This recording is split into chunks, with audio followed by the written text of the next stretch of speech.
Hello দেয়ার, hopefully well. এবং আজকের ভিডিওতে আমরা মূলত দেখাবো হোস্টিঙ্গার সাবডোমেনে কিভাবে ওয়ার্ডপ্রেস ইনস্টল করা যায়। সো আমরা আমাদের হোস্টিঙ্গারের প্যানেলে অলরেডি লগ ইন অবস্থায় আছি। সেখান থেকে আমরা আমাদের হোস্টিং ম্যানেজে যাব।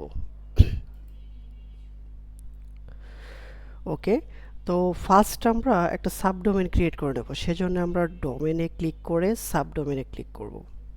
এখানে আমাদের সাবডোমেনের নামটি লিখতে হবে। আমি আমাদের সাবডোমেনের নাম লিখে নিচ্ছি। ওকে, শিমন কোচি, এবং এটা হচ্ছে আমাদের মেন ডোমেন। এখন ক্রিয়েটে ক্লিক করলাম।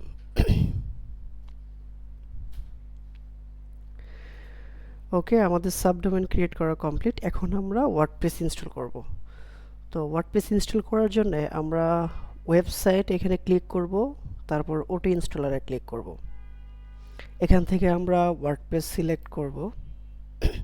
এখন হচ্ছে আমরা আমাদের ওয়ার্ডপ্রেস সাইটের টাইটেল দেব। ওকে, শিমন কুচি, এবং অ্যাডমিনিস্ট্রেটর ইমেল বাই ডিফল্ট যা আছে সেটাই থাকবে, এবং ইউজার নেম আমরা দিয়ে দেব অ্যাডমিন। আমরা এখানে একটা পাসওয়ার্ড দিয়ে নেব।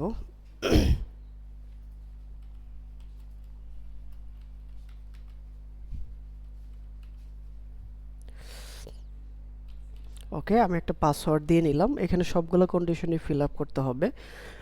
তারপর মোস্ট ইম্পর্টেন্ট যেটা, সেটা হচ্ছে আমাদের সাবডোমেনটা সিলেক্ট করতে হবে। আমরা এখান থেকে আমাদের সাবডোমেন সিলেক্ট করে নেব, শিমন কুচি। ওকে, এটা আমরা সিলেক্ট করে নিলাম। দেন আমরা নেক্সটে ক্লিক করব। তারপর পিএইচপির ভার্সন, ওয়ার্ডপ্রেস ভার্সনটা এখানে আছে, এবং পিএইচপি ভার্সনটা দেখাচ্ছে। ওকে, আমরা ইনস্টলেশনে ক্লিক করব। তো এটা কিছু সময় নিতে পারে ইনস্টল হতে।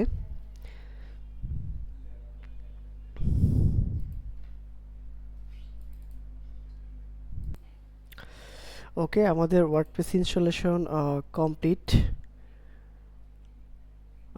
এখন হচ্ছে আমরা এখান থেকে অ্যাডমিন প্যানেলে ক্লিক করব।